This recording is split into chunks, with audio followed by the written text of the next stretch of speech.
Good evening, all of you. Welcome to the part 3 of chapter hire purchase.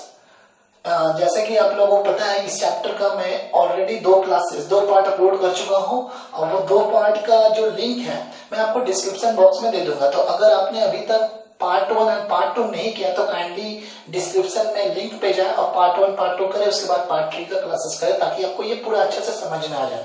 Okay, तो अपने start किए थे BCom second year के third semester का hire purchase. मैंने आपको हायर परचेस के बारे में दो पार्ट अभी तक पढ़ा चुका हूं, तो दो पार्ट में हमने काफी कुछ नॉलेज गेन किया था। तो आज मैं पार्ट 3 में कंटिन्यू करूंगा। जो मैं एग्जांपल लास्ट में टाइमलाइन बना के करवाया था उस एग्जांपल को मैं कंटिन्यू करूंगा। ओके, वन मोर थिंग कि पार्ट 1 एंड पार्ट 2 जो मेरा रिकॉर्डिंग था वो मेरा फर्स्ट वीडियो था, मेरा फर्स्ट क्लासेस। तो उसमें लाइटिंग वगैरह की कुछ इश्यूज थी, बहुत सारे स्टूडेंट का कंप्लेन आया कि उसमें बोर्ड क्लियर दिख नहीं रहा है। तो कोई बात नहीं, अगर दिख नहीं रहा तो कोई बात नहीं, मैं आपको डिक्टेट करके सारा लिखवा दूंगा एक दो क्लासेस के बाद। अभी आप फिलहाल क्लासेस करें, अब मैं पार्ट 1 पार्ट 2 का पूरा रिकैप करते हुए पार्ट 3 स्टार्ट करूंगा। तो अगर उसमें आपको लिखने में दिक्कत आई होगी तो मैं उसका पीडीएफ आपको डिस्क्रिप्शन में दे दूंगा नेक्स्ट क्लास तक, आप वहां से आप नोट डाउन कर सकते हैं। ओके, तो ये क्लासेस करने के बाद अगर कोई डाउट रह जाता है तो आपको पता है आपको क्या करना है, कमेंट सेक्शन में अपने डाउट को डालना है, मैं वहां पे उसको सॉल्व करूंगा लाइन बाय लाइन। एंड अपने फ्रेंड्स के साथ काइंडली इसको शेयर करना ना भूले। ओके, तो अब हम लोग स्टार्ट करते हैं पार्ट 3 हायर परचेस।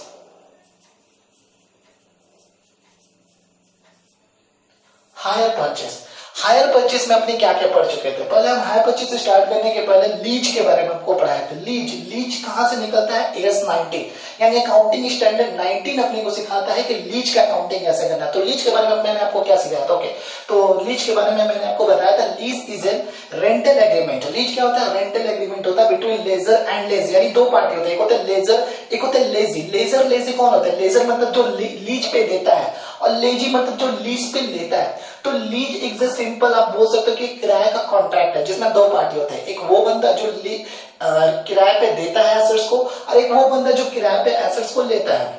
तो भैया किराए पे जो एसेट्स देता है वो किस लिए देगा? For a consideration called lease payment या रेंटल पेमेंट। तो जो कंसिडरेशन मिलता है बदले में उसको लीज पेमेंट या रेंटल पेमेंट कहते हैं। तो मैंने आपको डिफिनेशन क्या बताया था? Lease is an agreement between lessor and lessee in which lessor transfer right to use the assets to the lessee, right to use the assets to the lessee, not assets. देखिए, अगर मैं अपना assets का property या ownership transfer कर देता हूं तो उसको लीज नहीं, उसको सेल बोलेंगे। लेकिन अगर मैं अपने एसेट्स का राइट ट्रांसफर कर रहा हूं कि भाई आप मेरा एसेट्स को यूज कर सकते हो तो उसको लीज बोलते हैं। तो लीज में क्या होता है? अपने एसेट्स किराए पे देते हैं, बदले में अपने को लीज रेंटल मिलता है या रेंटल पेमेंट मिलता है, उसी को लीज एग्रीमेंट बोलते हैं। फिर मैंने आपको बताया था लीज दो तरह का होता है, एक होता है financial lease, operating lease. Financial lease का डेफिनेशन क्या था? अच्छा, फाइनेंशियल लीज के पहले ऑपरेटिंग लीज। ऑपरेटिंग लीज का डेफिनेशन क्या था कि ऑपरेटिंग लीज मतलब is a lease which is not a finance lease. तो मैं आपको सिंपल अगर प्रैक्टिकल एग्जांपल दूं तो आज तक आपने जितने भी किराए का कॉन्ट्रैक्ट देखा है, जितने भी किराए का कॉन्ट्रैक्ट आज तक आप लोगों ने देखा, वो सब के सब ऑपरेटिंग लीज होते हैं। फॉर एग्जाम्पल, आप एक रूम भाड़ा पे लेते हो, तो रूम भाड़ा पे लेते हो तो उसका आप रेंट पे करते हो, तो वो सिंपल किराया ऑपरेटिंग लीज है। आप किसी का मोटर व्हीकल्स जैसे कार हो गया, टैक्सी हो गया, ये सब अगर आप रेंट पे ले रहे हो तो जो आप रेंट पे कर रहे हो वो सिंपल ऑपरेटिंग लीज है। तो जो भी आप किराए का कॉन्ट्रैक्ट अपने प्रैक्टिकल लाइफ में देखते हो, these are all operating lease. तो फाइनेंस लीज क्या होते हैं? फाइनेंस लीज का डिफिनेशन थोड़ा गहरा था, थोड़ा डीप डिफिनेशन था, जिसमें ये बोला गया कि फाइनेंस लीज किसे बोलते हैं। Okay, finance lease is a lease in which risk and reward both are transferred to the lessee, यानी risk and reward connected with the assets both are transferred to lessee, यानी risk and reward दोनों lazy को transfer कर देते हैं। अब finance lease होने के लिए 5 कंडीशन मैंने आपको बताया था, 5 कंडीशन, पांचों में से कोई भी कंडीशन सेटिस्फाई करता है तो उसको अपने फाइनेंस लीज बोलेंगे। पहला कंडीशन क्या था कि सर पहला कंडीशन क्या था? The first condition is कि ऑटोमेटिक ऑनरशिप ट्रांसफर हो जाएगा at the end of lease term. यानी मैंने आपको किराए पे अपना एसेट दिया, तो लीज टर्म जब खत्म होगा, जब कॉन्ट्रैक्ट का टाइम पीरियड खत्म होगा, उसके बाद एसेट्स का ऑनरशिप आपके पास ऑटोमेटिक चला जाएगा। तो फॉर एग्जाम्पल मैंने आपको बताया था कि मैंने अपना एक ट्रक किसी को किराए पे दिया है, तो ट्रक का लाइफ है 20 साल, लेकिन मैंने उसको 19 साल के लिए किराए पे दे दिया। तो लास्ट ईयर जब 19 साल तक वो मेरा ट्रक यूज कर लेगा, तो लास्ट ईयर जब ट्रक पूरा कबाड़ा कर देगा, तो उसको लेकर मैं क्या करूंगा, इसलिए बोलूंगा भाई ये ट्रक तुम्हारा हो जाएगा, 19 साल बाद ये ट्रक के तुम मालिक हो जाओगे, 19 साल तक मेरे को रेंट पे करोगे, and after paying rent for 19 year this assets will be transferred to you. This is called finance lease, यानी ऑटोमेटिक ऑनर से ट्रांसफर हो जाएगा at the end of lease term. Second condition was कि purchase option should be given to lessee at a very nominal value at the end of lease term. इसका मतलब lazy के पास एक option आ जाएगा कि जो एसेट्स मैंने भाड़ा पे लिया है उस एसेट्स को मैं परचेज कर सकता हूं थोड़ा मोड़ा प्राइस पे करके। तीसरा मैंने आपको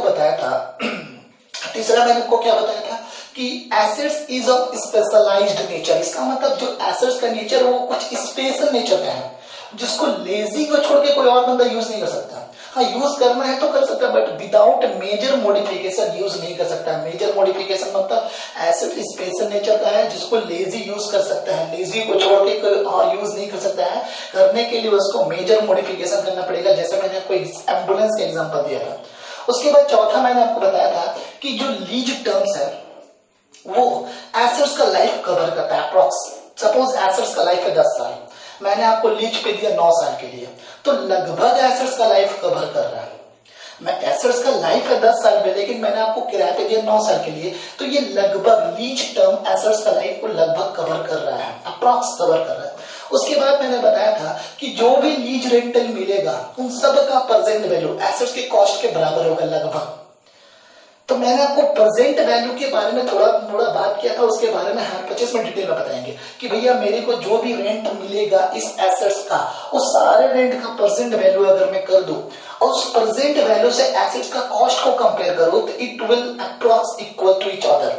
ओके, तो ये रहा फाइनेंस लीज के कंडीशन। तो मैंने आपको बताया था higher purchase is a type of finance lease. Higher purchase is a type of finance lease. अपना जो चैप्टर है वो हायर परचेज है, लीज नहीं है। Higher purchase is a type of finance lease. Okay, तो हायर परचेज फाइनेंस लीज क्यों है? क्योंकि मैंने आपको फाइनेंस लीज का सारे कंडीशन को इसके साथ अटैच करके कोरिलेट करके दिखा दिया था कि ये कैसे फाइनेंस लीज का कंडीशन पूरा करता है और इसको कैसे अपने फाइनेंस लीज के कैटेगरी में रखते हैं। तो हायर परचेज के बारे में मैंने आपको क्या बताया था कि सर हायर परचेज क्या होता है? इंस्टॉलमेंट, आप कोई एसेट्स खरीदते हो, कैश पेमेंट नहीं देके इंस्टॉलमेंट पे एसेट्स खरीदते हो। इंस्टॉलमेंट पे सपोज आपको कोई एक कार पसंद आ गया 5 लाख रुपीस की, but you don't have 5 lakh rupees to pay right now, तो आप उस एसेट्स को ले सकते हो इंस्टॉलमेंट बेसिस पे। कुछ रुपया डाउन पेमेंट कर दो, कुछ रुपया थोड़ा थोड़ा करके पे करो।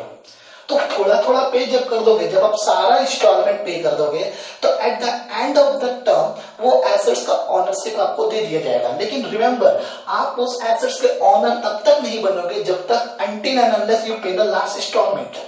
तो मैंने आपको हायर परचेज के बारे में क्या बताया था? सिंपल ये कि इंस्टॉलमेंट का कॉन्ट्रैक्ट है जिसमें अपने कोई एसेट्स इंस्टॉलमेंट बेसिस पे खरीदते हैं, डाउन पेमेंट करते हैं और हर महीना या हर साल ईएमआई पे करते हैं विद इंटरेस्ट। हाँ, लेकिन एक बात मैंने आपको बताया था कि अगर आप पेमेंट इंस्टॉलमेंट पेमेंट नहीं करते हो तो जो बंदा आपको एसेट्स हायर परचेज पे दिया उसके पास राइट होता है कि वो आपका एसेट्स को रिपोजिस्ट कर ले। रिपोजिस्ट मतलब आपका एसेट्स उठा के ले जा सकता है। ओके, फिर मैंने आपको एक एग्जांपल देके टाइमलाइन देके समझाया था कि अपने 5 लाख का कार लिया है, मैंने टाइमलाइन बनाया था, उस टाइमलाइन में बताया था मैंने क्या क्या, वो भी मैं आपको बता रहा हूँ। लेकिन हायर परचेज के बारे में क्या बताया था मैंने? Hire purchase is instalment purchase. Instalment purchase में 2 पार्टी होते हैं, हायर परचेजर, हायर वेंडर। मतलब जो एसेट्स खरीदता है वो होता है हायर परचेजर और जो एसेट्स इंस्टॉलमेंट पे बेच रहा है वो होता है हायर वेंडर। तो जो खरीदता है वो परचेजर है और जो सेल कर रहा है उसको वेंडर बोलेंगे, सिंपल।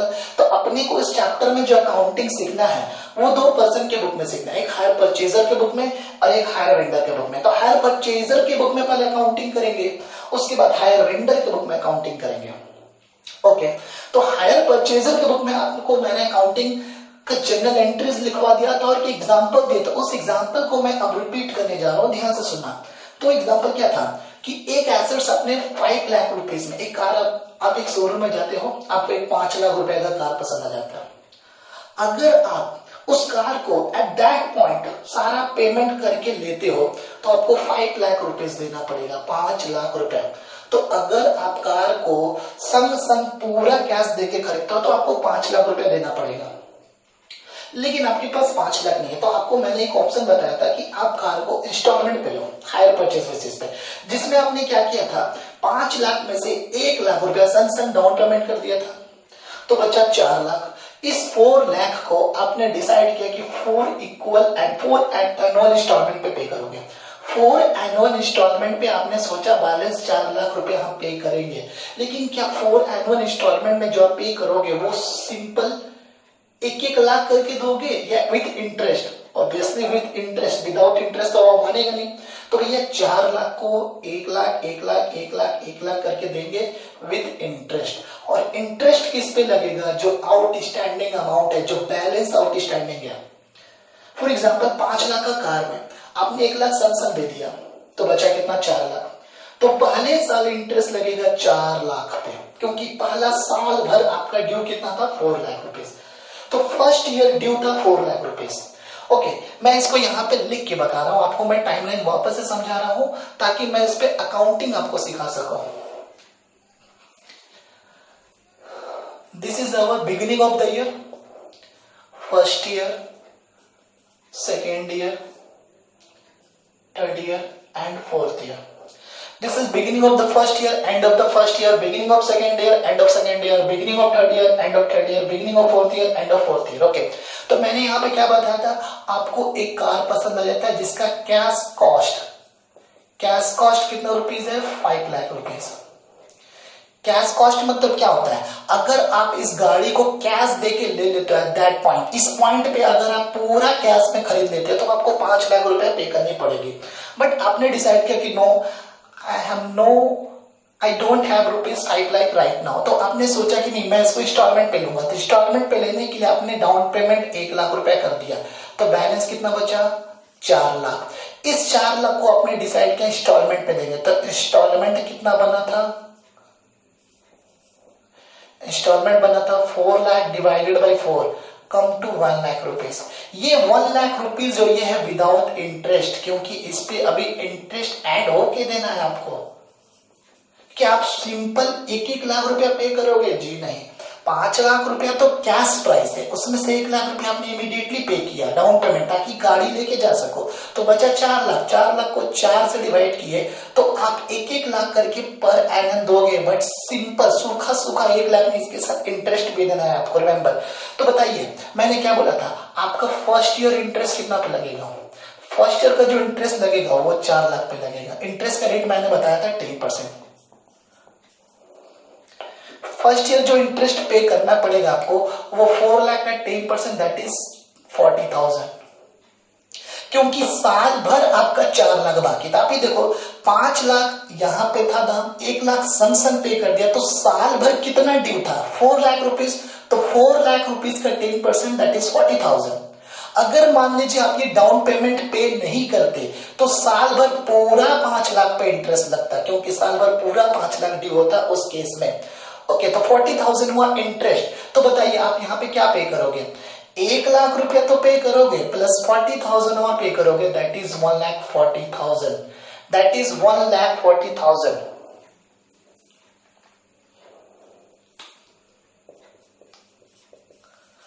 अब बताइए सेकेंड ईयर का इंटरेस्ट कितना लगेगा? आप चेक करो आपका इस पॉइंट पे कितना बाकी है, ये बताओ। 5 लाख में से आपने 1 लाख सनसन दिया, 4 लाख, 1 लाख यहां पे किया, 3 लाख, तो आपका यहां पे इस पॉइंट पे 3 लाख आउटस्टैंडिंग है। तो अब आपको अगला इंटरेस्ट जो लगेगा वो 3 लाख का 10%, 30,000, 30,000। तो अब यहाँ पे फाइनली क्या पे करोगे? तो यहाँ पे आप फाइनली पे करोगे 1,30,000। 1 लाख प्रिंसिपल और 30,000 इंटरेस्ट, दैट इज 1,30,000। अब बताइए यहाँ पे आपका कितना बाकी रह गया? थर्ड ईयर का बिगिनिंग में कितना बाकी रहा? देखो 5 लाख में से 1 लाख आपने सन दे दिया, पहला साल 4 लाख बाकी था। फिर 1 लाख आपने यहाँ पे दे दिया, दूसरा साल 3 लाख बाकी था। फिर 1 लाख आपने यहां दे दिया, तो तीसरा साल भर आपका 2 लाख बाकी था ना। तो 2 लाख का 10% becomes 20,000। It becomes 20,000। तो यहां पे आपका इंटरेस्ट बन रहा है 2 लाख इंटू 10% इक्वल टू 20,000। तो यहाँ पे आप पे करते हो 1,20,000 रुपए। ओके, तो अब यहाँ पे लास्ट इंस्टॉलमेंट कितना बाकी रहा, ओनली 1 लाख रुपीज। आप देख सकते हो 1 लाख का 10% 10,000, तो अब आपको लास्ट पे करना पड़ेगा 1,10,000। तो आपने क्या सीखा कि सर 5 लाख का कार है, 1 लाख पेमेंट कर दिए, बचा 4 लाख। 4 लाख का साल भर का इंटरेस्ट 40,000। 1 लाख यहाँ पे पेमेंट करोगे आप, भाई 1,40 में एक तो प्रिंसिपल हुआ ना, तो बचा 3 लाख। 3 लाख का 10% 30,000 प्लस 1 लाख 31, फिर आपका बचा 2 लाख। 2 लाख का 10% 20 प्लस 1 लाख 21, फिर आपका बचा 1 लाख। 1 लाख का 10% 10,000 प्लस 1 लाख 1,10,000। इस तरह से आपको इंस्टॉलमेंट पेमेंट करना है। तो आपका यहाँ पे इंस्टॉलमेंट क्या बना, 140, 130, 120, 110, ये आपका 4 इंस्टॉलमेंट बना है। ओके, इंटरेस्ट का रेट कितना परसेंट है, 10% है। कार का कैश कॉस्ट कितना है, 5 लाख। डाउन पेमेंट कितना किए, 1 लाख। अब इसी को मैं हायर परचेजर के बुक में एज अकाउंटिंग सिखाऊंगा कि ये जो ट्रांजैक्शन मैंने आपको समझाया, ये जो ट्रांजैक्शन मैंने आपको समझाया on behalf of hire purchaser के बिहाफ पे मैंने आपको समझाया। ऑब्वियसली ये ट्रांजैक्शन हायर परचेज के बिहाफ में जो होगा वो हायर वेंडर के भी बिहाफ में सेम होगा, बट आपको अभी अकाउंटिंग करना हायर परचेजर का। पहले मैं आपको हायर परचेजर का अकाउंटिंग सिखाऊंगा, फिर उसके बाद हायर वेंडर का अकाउंटिंग में ले जाऊंगा। तो अभी आपको जो भी सोचना है वो एज ए परचेजर सोचना है। आप अपने आप को ये सोचो कि आप परचेजर हो, ये गाड़ी खुद आप लेके गए हो घर पे। ओके, तो अब इसका अकाउंटिंग कैसे होगा हायर परचेजर के बुक में। तो मैंने आपको लास्ट क्लास में हायर परचेजर के बुक में आपको 6 एंट्रीज दिखाई थी। पहला एंट्री था कार को खरीदने का, दूसरा एंट्री था डाउन पेमेंट करने का, तीसरा एंट्री था डेप्रिसिएशन करने का, सॉरी वापस से, पहला एंट्री था कार को परचेस करने का, दूसरा डाउन पेमेंट करने का, तीसरा ईयर एंड पे इंस्टॉलमेंट इंटरेस्ट को ड्यू करने का, चौथा ईयर एंड पे इंस्टॉलमेंट को पेमेंट करने का, पांचवा डेप्रिसिएशन का, and the last one was transferring depreciation and interest to PL account. Depreciation interest को पीएल में ट्रांसफर करने का। अभी मैं उस जर्नल एंट्री पे नहीं जा रहा हूं, मैं बिना जर्नल एंट्री पे गए आपको ये सम सॉल्व करवाऊंगा ताकि आपको पूरा कॉन्सेप्ट क्लियर हो। तब जाके आप जर्नल एंट्री देखोगे तो इजी लगेगा। अगर जर्नल एंट्री करने के बाद लेजर बनाते हो तो कुछ रटने रटाया जैसा लगेगा, इसलिए डायरेक्ट पहले लेजर बनाएंगे कॉन्सेप्ट के साथ, उसके बाद अपने जर्नल एंट्री पे जाएंगे। तो आप इसे अच्छे से कॉपी कर लो। ओके, आप वीडियो को पॉज करोगे, उसके बाद कॉपी करोगे। Thank you. तो अब अपनी स्टार्ट करते हैं हायर परचेजर के बुक में अकाउंटिंग। ये मैं पूरा साफ कर दे रहा हूं।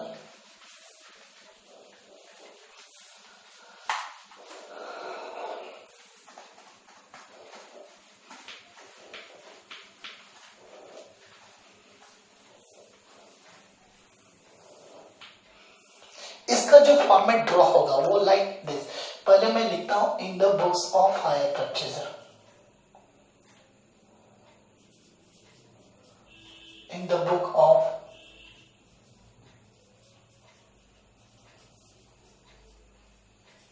hire purchaser, in the books of hire purchaser,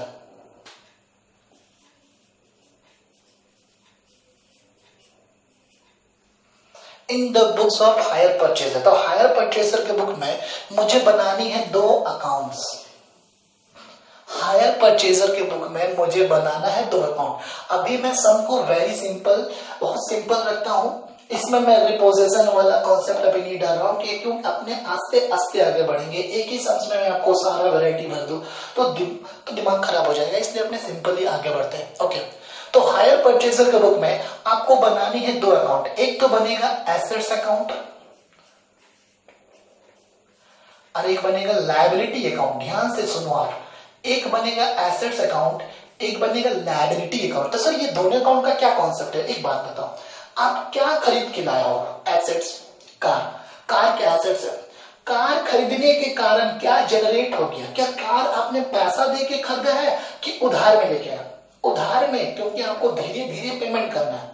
तो भैया कार जो है वो एसेट्स, और उस एसेट्स की वजह से जो लायबिलिटी आपने जनरेट किया वो हुआ लायबिलिटीज, मतलब हायर वेंडर। तो आपका यहाँ पे एसेट्स के रूप में क्या है, एसेट्स के रूप में आपका है कार अकाउंट, और लायबिलिटी के रूप में क्या है, लायबिलिटी के रूप में आपका है higher vendor account, higher vendor account. तो ये दो अकाउंट आपको बनाना है हायर परचेजर के रूप में, एक कार अकाउंट और एक higher vendor account. Higher vendor कौन है? जिससे एसेट्स खरीद के लाया है, मतलब जिसको पेमेंट करना है अपने को, यानी वो अपना लायबिलिटी हुआ क्योंकि उससे अपने उधार में लेके आया है, उसको पेमेंट करना पड़ेगा।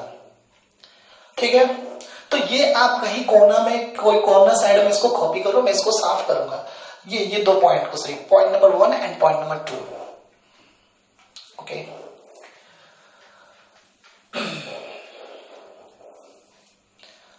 अब मैं स्टार्ट करता हूं अकाउंट। तो सबसे पहले मैं बनाऊंगा कार अकाउंट। तो format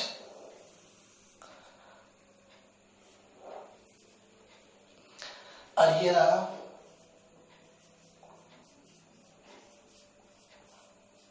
higher vendor account.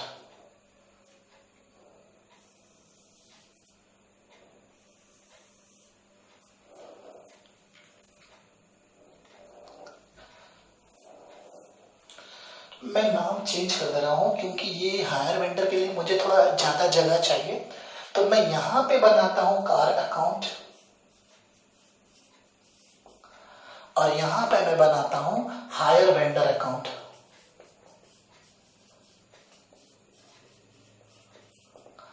Okay, this is our debit side, this is our credit side, debit side and this is our credit side.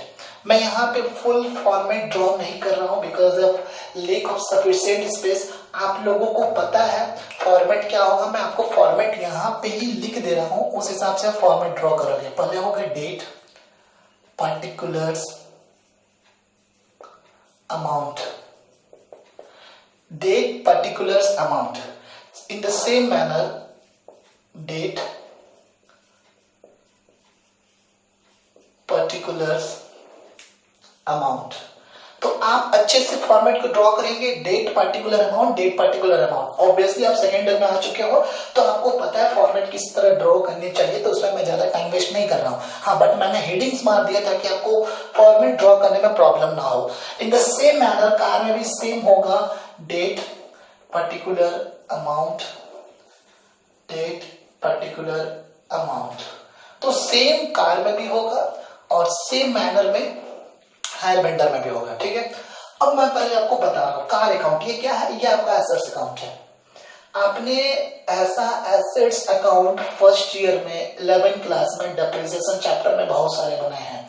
आप याद करो अपना डेप्रिसिएशन चैप्टर जो आपने 11th में या फर्स्ट ईयर में सीखा, जिसमें आप क्या करते थे, एक मशीन खरीद के लाए, उसके बाद मशीन पे डेप्रिसिएशन हुआ, उसका क्लोजिंग बैलेंस बचा, फिर ओपनिंग बैलेंस, फिर डेप्रिसिएशन, फिर ओपनिंग बैलेंस, फिर क्लोजिंग बैलेंस। तो इस तरह से आप मशीन अकाउंट बनाते थे। तो जैसे मशीन अकाउंट बनाते थे डेप्रिसिएशन में, the car account will be prepared in the same manner. तो उसी तरह से कार अकाउंट बनेगा। अच्छा, मैंने आपको सम्स में सब चीज डाला है बट एक डेप्रिसिएशन मैंने नहीं बताया। आप लिख लो, वो जो टाइमलाइन आपने बनाया था वहां पर लिख लो कहीं भी कोना में, depreciation rate 10% under straight line method. आप काइंडली सम के किसी कॉर्नर में जो अपने टाइमलाइन बना था उसी इसके किसी कॉर्नर में आप मेंशन कर लो, depreciation rate is the 10% under straight line method. Okay, तो लेट अस स्टार्ट। तो अपने सबसे पहले चालू करते हैं। देखो, तो यहाँ पे करना क्या है, ये अपना कार अकाउंट हुआ, ये अपना हायर वेंडर अकाउंट हुआ, ये अपना एसेट्स है, ये अपना लायबिलिटी है। पहले मैं आपको कुछ बेसिक्स बातें बता रहा हूं, आपको पता होनी चाहिए अमेरिकन अप्रोच। बिना गोल्डन रूल के आप एंट्रीज कर सकते हैं, अकाउंट्स बना सकते हैं, प्रोवाइडेड आपको अमेरिकन अप्रोच पता होना चाहिए। देखो, इसमें होता क्या, आपको पता है एसेट जो होता है वो डेबिट नेचर का होता है और जो लायबिलिटी होता है वो होता है क्रेडिट नेचर का। जो एसेट्स होता है वो होता है डेबिट नेचर का और लायबिलिटी होता है क्रेडिट नेचर का, ये सबको पता होगा। अब एसेट्स आपको पता है जो डेबिट नेचर के होते हैं वो अगर बढ़ेगा, एरो ऊपर जा रहा है मतलब बढ़ेगा तो डेबिट, और अगर घटेगा तो credit. This is the technique, this is the rule of American approach.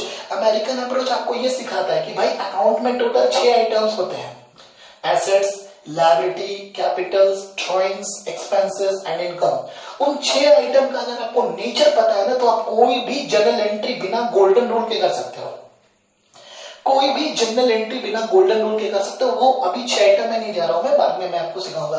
तो अभी ध्यान से सुनो, एक डायलॉग याद रखना है आपको, एक डायलॉग, मेरे से अकाउंट्स अच्छे से समझना है तो बस एक डायलॉग। वो डायलॉग ये है कि जो जिस नेचर का होता है, जो जिस नेचर का होता है, बढ़ेगा तो उसी नेचर का, बढ़ेगा तो उसी नेचर का, और घटेगा तो उल्टा नेचर का, घटेगा तो उल्टा नेचर का। मैंने क्या बोला, जो जिस नेचर का होता है बढ़ेगा तो उसी नेचर का, घटेगा तो उल्टा नेचर का। फॉर एग्जांपल यहाँ पे चेक करो, एसेट्स होता है डेबिट नेचर का, अगर ये बढ़ रहा है तो डेबिट, घट रहा है तो क्रेडिट। उसी तरह लायबिलिटी होता है क्रेडिट नेचर का, अगर ये बढ़ रहा है तो क्रेडिट, लायबिलिटी होता है क्रेडिट नेचर का। तो जो जिस नेचर का होता है, जो जिस नेचर का होता है, बढ़ने से उसी नेचर का होगा और घटने से उल्टा नेचर का होगा। तो एसेट्स डेबिट नेचर का, बढ़ेगा तो डेबिट, घटेगा तो क्रेडिट। लायबिलिटी क्रेडिट नेचर का, बढ़ेगा तो क्रेडिट, घटेगा तो डेबिट। लायबिलिटी क्रेडिट नेचर का, बढ़ेगा डेबिट, क्रेडिट नेचर का, बढ़ेगा क्रेडिट, घटेगा डेबिट। यानी जैसा नेचर बढ़ने से वैसा, घटने से उल्टा, जैसा नेचर बढ़ने से वैसा, घटने से उल्टा। तो सर एसेट्स कब बढ़ता है, एक बात बताओ, एसेट्स बढ़ेगा तब आपके पास एक भी एसेट्स नहीं है, शून्य एसेट्स है आपके पास, जीरो। आपने एक एसेट्स खरीद के लाया, एसेट्स बढ़ गया। आपने एसेट्स का इंस्टॉलेशन का खर्चा किया, एसेट्स को लाने के लिए ट्रांसपोर्टेशन का खर्चा किया, तो एसेट्स का कॉस्ट बढ़ गया। सपोज आपने एक एसेट्स खरीदा ₹1,00,000 का, उस एसेट्स को लेके आने का फ्रेट भाड़ा लग गया ₹10,000, तो आपका एसेट्स का टोटल कॉस्ट हो गया ₹1,10,000। फिर आपका एसेट्स को इंस्टॉल करने में 20,000 का खर्चा और बैठ गया, तो 1,10,000 प्लस 20 1,30,000 हो गया। तो एसेट्स का वैल्यू बढ़ रहा है ना, तो जब जब ये बढ़ेगा तब तक आपको एसेट्स को डेबिट करना पड़ेगा। ओके, सपोज आपने एक एसेट्स का एंट्री किया होगा, assets account debit to cash, फिर एसेट्स को लाने का भाड़ा 10,000 लग गया, तो ये इस भाड़ा के कारण एसेट्स का दाम बढ़ रहा है, इस भाड़ा के कारण एसेट्स का दाम बढ़ गया। अब आपका एसेट्स 1,00,000 का नहीं रहा, 1,10,000 का हो गया, तो 10,000 को वापस एसेट्स में डेबिट करना पड़ेगा। फिर assets account debit to cash, क्योंकि एसेट्स जब जब बढ़ेगा तब तब डेबिट होगा, क्योंकि वो एसेट्स होता है डेबिट नेचर का। ठीक है, तो एसेट्स बढ़ेगा कब, खरीदने से, उससे फ्रेट लगने से, उसको इंस्टॉल करने पे उसका दाम बढ़ेगा, तो जब जब बढ़ेगा तब तब आपको डेबिट करना है। एसेट्स घटेगा कब, जब आप एसेट्स बेच दो, जब एसेट्स का डेप्रिसिएशन हो जाए, एसेट्स को बेचने पे, उसका डेप्रिसिएशन होने पे एसेट्स घटता है, तो जब भी एसेट्स को बेचोगे डेप्रिसिएशन होगा तो एसेट्स घटेगा, और एसेट्स घटेगा तो क्रेडिट नेचर का होगा, सॉरी एसेट्स घटेगा तो क्रेडिट होगा, क्योंकि एसेट्स होता है डेबिट नेचर का, बढ़ने से डेबिट, घटने से क्रेडिट। तो सर लायबिलिटी कब बढ़ेगा, जब अपने सर पे एक लायबिलिटी नया क्रिएट करते हो, जब अपने सर पे एक हेडेक लेते हो तो लायबिलिटी बढ़ेगा। फॉर एग्जांपल आपके पास कोई लायबिलिटी नहीं है, आप बैंक गए, लोन ले लिए ₹1,00,000 का, तो ₹1,00,000 से आपका लायबिलिटी बढ़ गया, तो लायबिलिटी क्रेडिट हो जाएगा। ठीक है, तो लायबिलिटी क्रेडिट नेचर का, बढ़ने से क्रेडिट। अब लायबिलिटी घटेगा कब, आप उस लोन को पेमेंट कर दो, लायबिलिटी घट गया, तो जब लायबिलिटी घटेगा तो लायबिलिटी डेबिट हो जाएगा। तो मैंने जस्ट आपको सिंपली ये समझाया, ये बेसिकली स्टूडेंट को पता होते हैं, नहीं पता होता है तो आप यहाँ पे सीख गए होते, इसको आप कॉपी कर लोगे साइड में। ओके, अब without wasting any time direct अपने सम पे मूव करते हैं, ध्यान से सुनना। तो सबसे पहले स्टार्ट करते हैं कार अकाउंट से। हाँ, पहले क्या हुआ बताओ, आप पूरा सम्स को अपने दिमाग में, मेरा पूरा हायर परचेज का क्लास करने के लिए मेरे को वो कार वाला एग्जांपल आपका दिमाग में फिट होना चाहिए। मैं बार बार रिपीट नहीं करूंगा कि उसमें ये टर्म्स थे, ये कंडीशंस थे, आपको वो पूरा सम्स विद फिगर दिमाग में फिट होना चाहिए। कार है ₹5,00,000 का, 1,00,000 डाउन पेमेंट, 4,00,000 बचा, 4,00,000 को 1-1 लाख करके पे करेंगे 4 बार में विद इंटरेस्ट। तो इंटरेस्ट लग के कितना है, 40, 31, 20, 10 करके था पेमेंट। उसके बाद इंटरेस्ट का रेट है 10%, डेप्रिसिएशन का रेट है 10%। ओके, ये अपना सम्स का सारा कंडीशन है। हाँ, तो स्टार्ट करते हैं। अच्छा, मैंने कार खरीदने का डेट वगैरह नहीं मेंशन किया था, मैंने आपको just simply year 1, year 2, year 3 ऐसा करके बताया था। मान लेते हैं ये 2010 से स्टार्ट होता है, मान लेते हैं ये 2010 से स्टार्ट होता है, अच्छा ईयर है। ओके, सबसे पहले क्या होगा बताओ, पहला ट्रांजैक्शन। अकाउंट्स में होता क्या है, अकाउंट्स में कुछ नहीं, बस ट्रांजैक्शंस होते हैं, उसको रिकॉर्ड करते हैं, रिकॉर्ड करके लेजर में डालते हैं। तो अपने बिना रिकॉर्ड किए लेजर में डाल रहे हैं, नॉट ए बिग डील। तो अपने को ट्रांजैक्शंस पकड़ने हैं, अकाउंट्स बनाने हैं। तो पहला ट्रांजैक्शन बताइए क्या हुआ। सर सबसे पहले 5 लाख का गाड़ी लेके आए, 5 लाख का गाड़ी लेके आया, आपके पास सबसे पहले कार आया, तो कार खरीदने का एंट्री क्या होगा बताओ। सर कार खरीदने का एंट्री, अगर कार को कैश में लेते, पैसा में लेते तो कार आता कैश जाता, car account debit to cash, car आता कैश जाता, car account debit to cash. But यहाँ पे कैश नहीं गया, आपके पास से क्या पूरा 5 लाख गया नहीं, आपने उधार में लिया। तो जब भी अपने कोई चीज उधार में लेते हैं तो जिससे उधार में लेते हैं उसका नाम लिखते हैं। सपोज आप गुड्स खरीदते हो कैश में, तो एंट्री क्या होता है, परचेज टू कैश। बट आप गुड्स परचेज ऑन क्रेडिट, तो एंट्री क्या होगा, purchase to creditor, purchase to creditor. उसी तरह आपको यहाँ पे गुड्स नहीं कार लेके आया, तो कार का एंट्री क्या होगा, car account debit to hire vendor, क्योंकि आपने हायर वेंडर से लिया गाड़ी।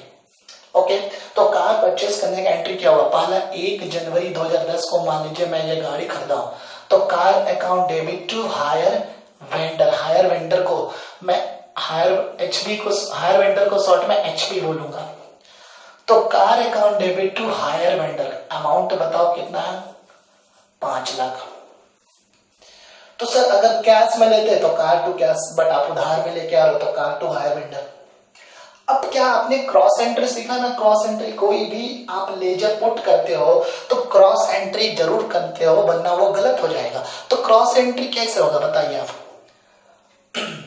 सर कार में लेके हायर वेंडर, तो हायर वेंडर का बाई साइड में जाएगा ना, 1/1/2010 बाई कार अकाउंट 5 लाख रुपए का, ठीक है।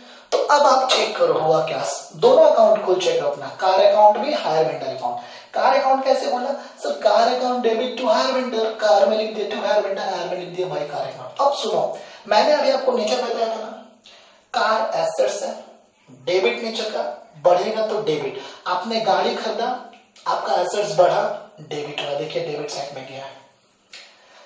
हायर वेंडर आपका लायबिलिटी है, क्योंकि इसे आपको पेमेंट करना है, तो हायर वेंडर लायबिलिटी है, लायबिलिटी क्रेडिट नेचर का, लायबिलिटी क्रेडिट नेचर का, बढ़ा तो क्रेडिट हुआ। जब आप 5 लाख का गाड़ी लेकर आए हो तो आपका लायबिलिटी बढ़ गया, तो ये क्रेडिट हो गया। ओके तो ये हुआ अपना पहला एंट्री। तो सर अब नेक्स्ट ट्रांजेक्शन क्या होगा बताओ, 5 लाख का गाड़ी आपको सौंप दिया गया, क्या ये गाड़ी आपको पूरा यूं ही दे दिया गया कि आपने 1 लाख का डाउन पेमेंट किया, डाउन पेमेंट 1 लाख का डाउन पेमेंट। तो सेकंड ट्रांजेक्शन ये होता है कि आप डाउन पेमेंट करते हो। डाउन पेमेंट कब होता है, at the end of first year की, at that point of time, जिस पॉइंट ऑफ टाइम पे आपने कार खरीदा है उसी समय आप डाउन पेमेंट करते हो। तो डाउन पेमेंट आप करोगे तो किसको करोगे, हायर वेंडर को। तो हायर वेंडर को आप पैसा दे रहे हो, एंट्री क्या होगा, hire vendor to cash. Hire vendor को आप पेमेंट कर रहे हो तो क्या एंट्री होगा, hire vendor to cash. Simply हम किसी को पेमेंट करते हैं, सपोज हम मिस्टर राम को पेमेंट किए तो एंट्री क्या होगा, mister Ram account debit to cash.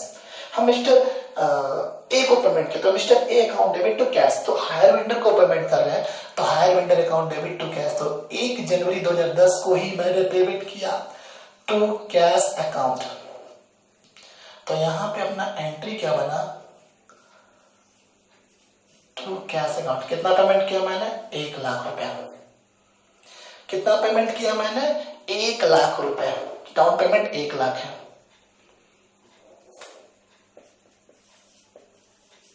1 lakh. तो अब आप चेक करो, हायर वेंडर को जब आपने डाउन पेमेंट किया तो आपका लायबिलिटी घट गया। जब आपने गाड़ी लिया था तो 5 लाख का लायबिलिटी अपने सर पे ले लिया, आपका 5 लाख का लायबिलिटी बढ़ चुका है। बट आपने संग 1 लाख डाउन पेमेंट किया तो आपका लायबिलिटी 1 लाख से रिड्यूस भी तो हुआ ना। तो लायबिलिटी को घटाने के लिए क्या करते हैं, डेबिट करते हैं। तो आप यहाँ पे चेक करो कि आपका लायबिलिटी डेबिट हो गया, यानी 5 लाख क्रेडिट था, 1 लाख डेबिट हो गया। तो अल्टीमेटली वो कितना पा रहा है आपसे, अब 4 लाख पा रहा है। तो देखो जब लायबिलिटी बढ़ा था तो क्रेडिट, अब घटा तो डेबिट, सिंपल सा लॉजिक है। ओके अब बताओ क्या होगा। तो सर पहले गाड़ी लिए, फिर डाउन पेमेंट किए, अब मस्त गाड़ी चलाएंगे, साल भर मस्त गाड़ी चला हुआ था। अब साल भर जब आप गाड़ी चला रहे हो, गाड़ी का चक्का घूम रहा है, तो साल भर आपका इंटरेस्ट ड्यू हो रहा है। आपका साल भर में क्या ड्यू हो रहा है, इंटरेस्ट। तो at the end of the year आपका साल भर का इंटरेस्ट ड्यू हो जाएगा, यानी eight the end of the year आपका पहले इंटरेस्ट ड्यू होगा। तो बताओ अब आप इंटरेस्ट जब ड्यू होगा तो इसके कारण आपका क्या बढ़ गया, लायबिलिटी बढ़ गया कि घट गया। इंटरेस्ट ड्यू होने से लायबिलिटी बढ़ गया। इंटरेस्ट ड्यू होने का मतलब क्या होता है सर? मैं एक एग्जांपल बताता हूँ सिंपल। सपोज आप रेंट पेड करते हो, सपोज आप इंटरेस्ट पेड करते हो, तो एंट्री क्या होता है? Interest account debit to cash. Interest payment कर दो तो इंटरेस्ट टू कैश, बट ये इंटरेस्ट अभी पेमेंट हुआ नहीं है, पेमेंट करना बाकी है, ये अभी आपका ड्यू हुआ।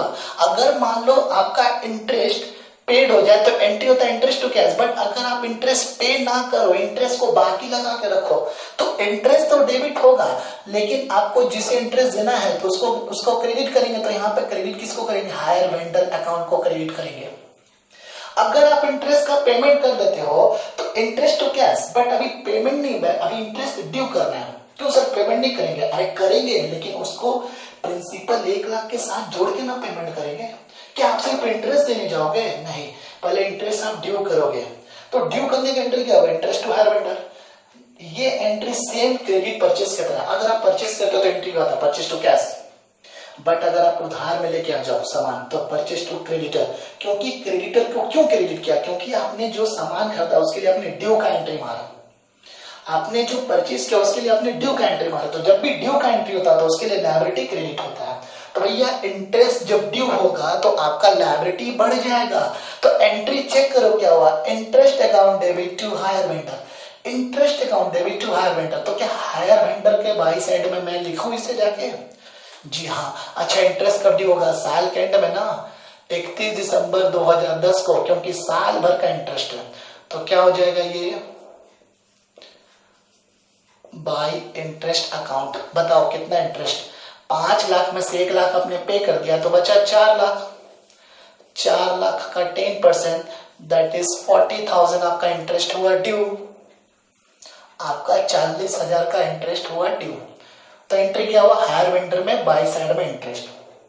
ठीक है। और वैसे भी इंटरेस्ट ड्यू हो जाने से आपका लायबिलिटी बढ़ गया ना 40,000 से। साल भर आपने गाड़ी चलाया 5 लाख, 4 लाख का उधार लगा के, 5 में से 1 पेमेंट कर दिया, 4 लाख का उधार लगा के साल भर गाड़ी चलाया, तो साल भर आपका 40,000 का इंटरेस्ट ड्यू हो गया।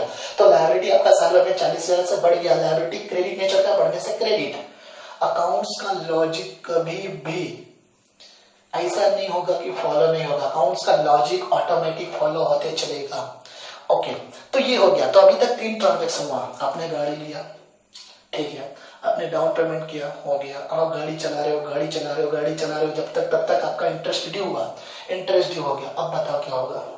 सर अब ईयर एंड में जाएंगे, इंस्टॉलमेंट पेमेंट करेंगे। ईयर एंड में जाएंगे और पेमेंट करेंगे। पेमेंट करने का एंट्री किसको पेमेंट करेंगे? Higher vendor. हायर वेंडर को पेमेंट का एंट्री क्या होगा? सेम होगा। तो पेमेंट कब करना? साल के एंड में, यानी 31 दिसंबर 2010 में लिखेंगे again to cash account. To cash account कितना पेमेंट किए हो? 1 लाख तो पेमेंट हुआ प्लस 40,000 और, इसका मतलब 1,40,000 का पेमेंट हुआ।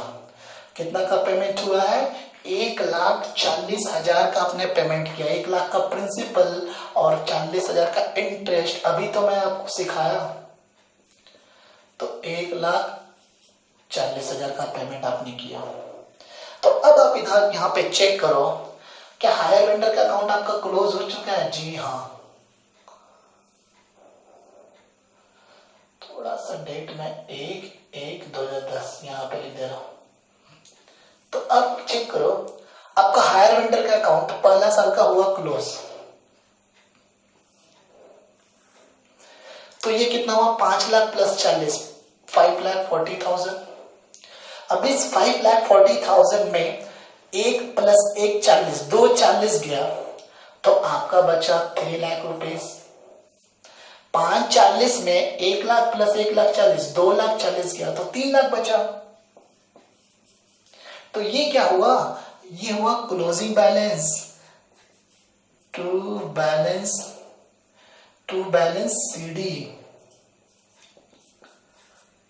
CD, this is our balancing figure.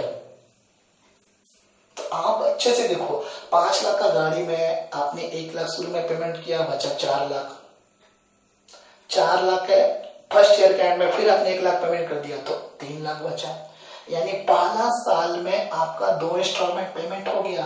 5 lakh में तो 1 लाख संग दे दिया, 1 लाख ईयर एंड में दे दिया, तो बचा 3 लाख, सीधा सा हिसाब है।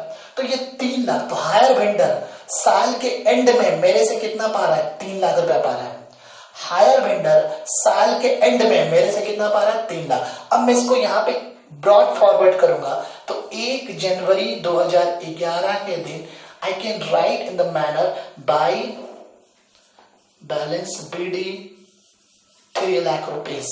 ओके डन, ठीक है। तो चलो इसको तो मैंने क्लोज कर दिया। What about car account? Car account simple है, आप जो मशीन बनाते थे, बताओ क्या होगा यहाँ पे। सर कार शुरू में कितना, 5 लाख। अब आप कार को क्या कर रहे हो, कार के साथ होगा क्या, क्या कार को आपने बेच दिया, क्या कार का एक्सीडेंट हो गया, नहीं, कार आपने चलाया, चला के साल भर का डेप्रिसिएशन किया, तो बस डेप्रिसिएशन का एंट्री मारो। अब एक बात बताओ, डेप्रिसिएशन होने से कार बढ़ेगा कि घटेगा? सर डेप्रिसिएशन हो करेंगे तो कार का वैल्यू घटेगा ना, तो कार का वैल्यू घटाने के लिए क्या करेंगे, क्रेडिट, क्योंकि ये होता है डेबिट नेचर का। तो यहाँ पे डेप्रिसिएशन का एंट्री ईयर एंड में होगा, क्या लिखेंगे अपने, बाय डेप्रिसिएशन अकाउंट। कितना बताओ, 5 lakh into 5 lakh into 10% becomes 50,000, तो 50,000 का डेप्रिसिएशन हुआ। तो अब इसको आप क्लोज करो, 5 लाख 50,000 इसमें से माइनस करके आता है 4,50,000 रुपए। तो ये हुआ आपका ईयर एंड का closing balance by balance CD। तो ये तो बड़ा सिंपल है भैया एसेट्स अकाउंट, इसमें कोई टेंशन नहीं है। मजा कब आएगा, जब आपका एसेट्स का रिपोजिशन होगा। तो आपका पहला साल का एंट्री हुआ कंप्लीट। अब आप जर्नल एंट्री में जाओ, चेक करो जाकर, वहां मैंने जो आपको लिखाया है, go to the journal entry. Okay, journal entry में आपने क्या, देखो सबसे पहले क्या हुआ है, कार खरीदने का एंट्री। कार खरीदने का एंट्री क्या होगा, एसेट्स खरीदने का entry, assets account debit to hire vendor. Okay, second entry मैंने लिखा है आपको, assets account debit to hire vendor, हो गया। सेकेंड एंट्री मैंने आपको लिखाया है डाउन पेमेंट करने का, तो डाउन पेमेंट करने का entry hire vendor to cash, down payment मैं यहां पे लिख दे रहा हूं, डाउन पेमेंट, ठीक है।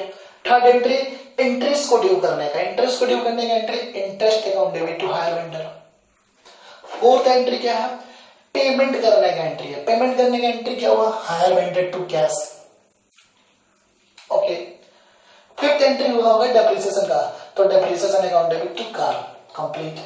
लास्ट में जो छठा एंट्री मैं आपको लिखा रहा हूं, वो यहाँ पे अभी आपका काम नहीं आएगा, बाद में काम आएगा, बट आप नॉलेज के लिए समझ लो, जो आप साल भर का डेप्रिसिएशन है और जो साल भर का इंटरेस्ट का नाम का खर्चा है, तो ये खर्चा कहाँ जाएगा, PL में ना।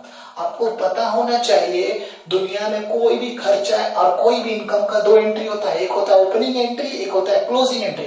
ओपनिंग एंट्री मतलब entry made at the time of transaction, transaction के समय जो एंट्री करते हैं वो ओपनिंग हुआ, और ईयर एंड में उस खर्चे इनकम को जब PL में डालेंगे तो वो क्लोजिंग हुआ। जैसे आपने डेप्रिसिएशन का एंट्री किया, डेप्रिसिएशन टू कार, अब ये डेप्रिसिएशन को आप PL का डेबिट में डालोगे ना, फाइनल अकाउंट पढ़े हो आप, तो PL account debit to depreciation. Depreciation को कहां डालोगे, PL का डेबिट में, तो इमेजिन करो, तो सर सपोज ये PL अकाउंट है, PL के 2 में जाएगा डेप्रिसिएशन, तो PL टू डेप्रिसिएशन। उसी तरह इंटरेस्ट भी आपका खर्चा है, इसको भी आप PL का डेबिट में डालोगे तो PL account debit to interest. तो ईयर एंड में आपको डेप्रिसिएशन को और इंटरेस्ट को PL में क्लोज करना है, हो गया बस, दैट्स इट। तो यहां तक का आपका 6 ट्रांजेक्शन मैंने आपको एंट्री लिखा है, वो आपको समझ में आ गया होगा। अब आगे बढ़ते हैं सेकेंड ईयर। सेकेंड ईयर में क्या हुआ बताओ सर, अब कुछ नहीं, सेकेंड ईयर में सोच के बताओ कौन कौन सा एंट्री रिपीट होगा। ऊपर वाले ही एंट्री रिपीट होगी, लेकिन आपको थोड़ा दिमाग लगाना पड़ेगा। क्या कार खरीदने का एंट्री रिपीट होगा, जी नहीं, कार एक बार आएगा, बार बार नहीं। कि डाउन पेमेंट का एंट्री रिपीट होगा, नहीं, डाउन पेमेंट भी एक ही बार होगा। तो पहला और दूसरा को छोड़ दिया जाए तो बाकी सारा एंट्री रिपीट होगा, आप चेक कर सकते हो। क्या इंटरेस्ट ड्यू नहीं होगा, जी हाँ, इंटरेस्ट ड्यू होगा, कैसे, सेम मैनर में। तो बताओ दूसरा साल का एंड क्या होगा, 31 दिसंबर 2011, इंटरेस्ट ड्यू करो बाय इंटरेस्ट अकाउंट। और इंटरेस्ट ड्यू करने से लायबिलिटी बढ़ता है, तो वापस से कितना पे इंटरेस्ट लगेगा, अरे आपसे साल भर 1 जनवरी को बाकी था 3 लाख, 31 दिसंबर तक भी तो 3 लाख ही बाकी रहा ना, तो साल भर जितना आउटस्टैंडिंग रहा उसका 10% इंटरेस्ट आपका लगेगा 30,000 रुपीज। ठीक है, अब क्या होगा, चौथा एंट्री क्या है सर, चौथा एंट्री अपनी इंस्टॉलमेंट भरेंगे, ये भी तो एंट्री होगा। तो 31 दिसंबर 2011 को, एक मिनट आप इसको कॉपी करो,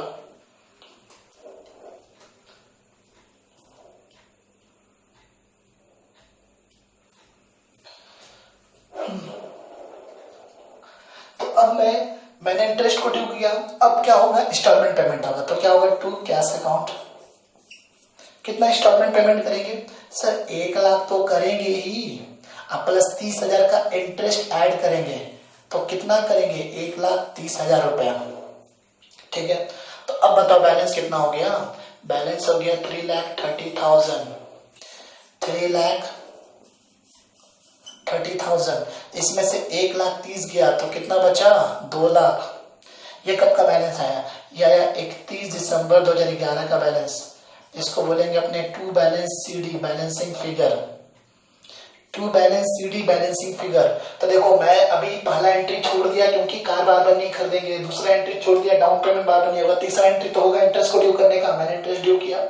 चौथा एंट्री इंस्टॉलमेंट पेमेंट करेंगे, कितना, 1 लाख तो पेमेंट करेंगे प्लस 30,000, 1,30,000 का पेमेंट करेंगे। तो अल्टीमेटली आपका लायबिलिटी कितना था, 3 + 3, 3,30,000, इसमें से 31 का पेमेंट हो गया, 2 लाख का और पेमेंट होगा। तो इसी तरह से तो थर्ड ईयर भी सेम मैनर में होगा। पहले अब दूसरा साल कार को क्लोज करते हैं, 1 जनवरी 2010 सॉरी 11, बाई बैलेंस सीडी यहाँ पे आके 2BD बनेगा 4,50,000, फिर डेप्रिसिएशन होगा, कार में तो कुछ नहीं होगा भैया, बस आप गाड़ी चला रहे हो डेप्रिसिएशन कर रहे हो, तो गाड़ी में सिर्फ डेप्रिसिएशन का एंट्री मारते जाओ, क्लोज करते जाओ, बाय डेप्रिसिएशन। एक बात बताना, डेप्रिसिएशन स्ट्रेट लाइन पे है कि रिटेन डाउन पे है, स्ट्रेट लाइन पे। अगर रिटेन डाउन पे होता है तो 4,50,000 इंटू 10%, बट मैंने यहाँ पे डेप्रिसिएशन स्ट्रेट लाइन पे लिखा है, तो डेप्रिसिएशन जो है वो सेम हो जाएगा आपका 50,000 रुपए का। तो 4,50,000 में 50,000 गया तो 4 लाख, तो ये हुआ 4,50,000। ये 4 लाख आपका क्या हो गया 31 दिसंबर 2011 का by balance CD balancing figure. Okay, तो ये आपने दूसरा साल सक्सेसफुली अपने दोनों अकाउंट बना दिया 2 साल तक। अब तीसरा साल में जाएंगे, मैं उम्मीद करता हूं कि आप तीसरा साल बना सकते हो खुद से। कैसे सर, ये सीडी को यहाँ बीडी लिखेंगे 2 लाख, अब साल भर का इंटरेस्ट ड्यू करेंगे, बाय इंटरेस्ट 2 लाख का 10% 20,000, फिर पेमेंट करेंगे, तो सेम तरीका से बनेगा। बट मैं ये फर्स्ट सम है इसलिए मुझे ये पूरा बता देना चाहिए, it's my responsibility to complete the sum in entire manner. तो आप लोग यहां तक इसे अच्छे से कॉपी करो।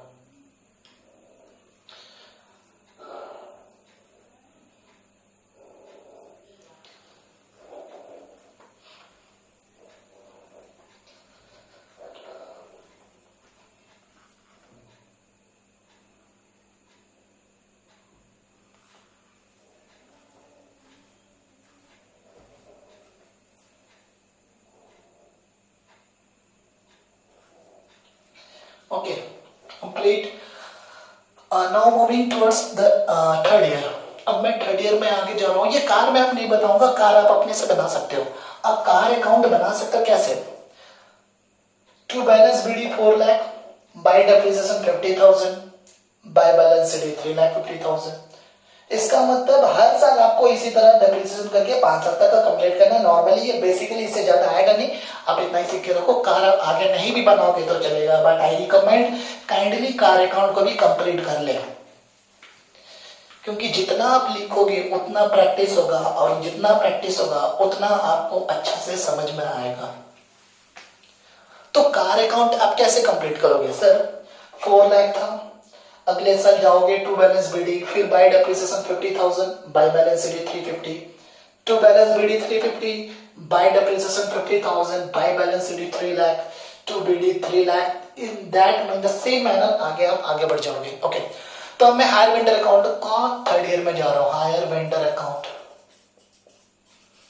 तो थर्ड ईयर में क्या था भाई, सर थर्ड ईयर में क्या था आपका 1 जनवरी 2012 ना, 10, 11, 12, हाँ, तो 1 जनवरी 2012 को ये आता है आपका बाय बैलेंस बिड, ये ब्रॉड फॉरवर्ड होगा। कितना रुपए बाकी था, 2 लाख रुपए। तो ये 2 लाख रुपया आपका बाकी था, ये 11 का ब्रॉड फॉरवर्ड है। ओके, अब क्या होगा बताओ, साल भर का इंटरेस्ट ड्यू होगा।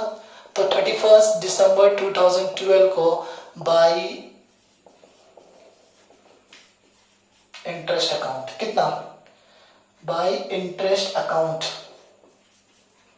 How much, 2 lakh into 10% becomes 20,000।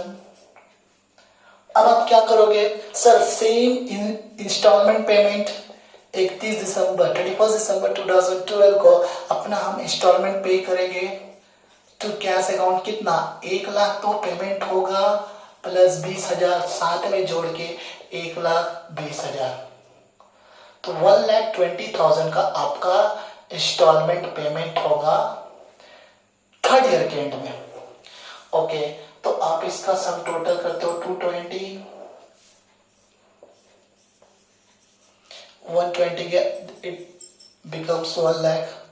तो 31 दिसंबर 2012 को to balance CD balancing figure 1 lakh. खत्म। मैं इसमें ज्यादा समझा नहीं रहा हूँ थर्ड ईयर में, क्योंकि आप लोगों को आई होप पूरा समझ में आ गया होगा, बट फिर भी मैं रिपीट कर दे रहा हूँ। थर्ड ईयर के बिगिनिंग में 2 लाख बाकी था, तो थर्ड ईयर साल भर अपना 2 लाख में इंटरेस्ट चार्ज होगा, 2 लाख का 10% 20,000। फिर मैं इंस्टॉलमेंट का पेमेंट करूंगा ईयर एंड में 1 लाख प्लस 20,000, 1,20,000, फिर बचा 1 लाख रुपए। अब क्या होगा, अब होगा सर 31 दिसंबर 2000 सॉरी 1 जनवरी 2013। ऑब्वियसली 31 दिसंबर 2012 का बाद वाला डेट जो होता है 1 जनवरी 2013, इसमें आपका by balance BD 1 lakh rupees. उसके बाद अब बताओ क्या होगा सर, सेम साल का एंड में इंटरेस्ट ऐड होगा बाय इंटरेस्ट अकाउंट। कितना, 1 लाख। क्यों 1 लाख पे, क्योंकि साल भर आपका 1 लाख बाकी था, ये लास्ट इंस्टॉलमेंट चल रहा है बाबू, तो 10,000। तो ये आपका 1,10,000 का टोटल हुआ। अब आप इंस्टॉलमेंट पेमेंट करोगे 31 दिसंबर 2013 को टू कैश अकाउंट। कितना, 1 लाख तो पेमेंट होगा, अब प्लस 10,000। मैं बहुत छोटा छोटा लिख रहा हूं, इससे आप लोग को प्रॉब्लम हो सकती है। 1 lakh into 1 lakh plus 1 lakh plus 10,000, 1,10,000। तो at the end of agreement, at the end of after paying the final installment जब आप पे कर देते हो ना, तो आपका ये अकाउंट क्लोज हो जाएगा, क्योंकि अब कोई भी बैलेंस सीडी नहीं बचेगा। चेक कर, आपका सीडी नहीं होगा। कैसे सीडी होगा, लास्ट इंस्टॉलमेंट आपने पे कर दिया तो आपका लायबिलिटी खत्म। ठीक है, आई होप आपको ये क्लास पूरा समझ में आया है। अगले क्लास में मैं अब थोड़ा इसको टिपिकल करूंगा। टिपिकल इन द सेंस, मतलब अब इसमें क्या क्या टिपिकलिटीज होंगे, ध्यान से सुनना। सबसे पहले हायर परचेजर क्या करेगा, पहला इंस्टॉलमेंट दिया, दूसरा इंस्टॉलमेंट दिया, तीसरा इंस्टॉलमेंट नहीं दिया, इंस्टॉलमेंट देने में डिफॉल्ट किया।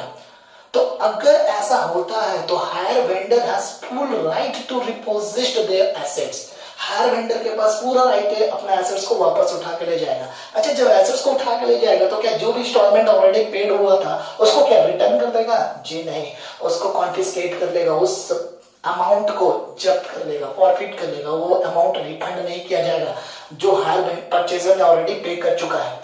तो ये मैं आपको नेक्स्ट क्लास में सिखाऊंगा, अगले पार्ट में सिखाऊंगा। तो आज का क्लास यहीं पे खत्म करते हैं। आई होप आपको पूरा समझ में आ गया होगा। अगर इसके बाद भी अगर कोई डाउट्स रह जाते हैं तो काइंडली कमेंट सेक्शन में डालें, मैं उन्हें सॉल्व कर दूंगा। एंड अगर आपको लाइव क्लासेस ज्वाइन करनी है तो डिस्क्रिप्शन बॉक्स में मेरा कॉन्टैक्ट नंबर होगा, आप वहां पे जाए, मुझे कॉल करें। And after the end of lockdown period मेरा लाइव बैचेस रेगुलर की तरह स्टार्ट हो जाएंगे, तो आप उसमें आओ, लाइव क्लासेस कर सकते हो। Okay, thank you. काइंडली ये वीडियो अपने फ्रेंड्स को भी शेयर करें। Thank you so much, bye.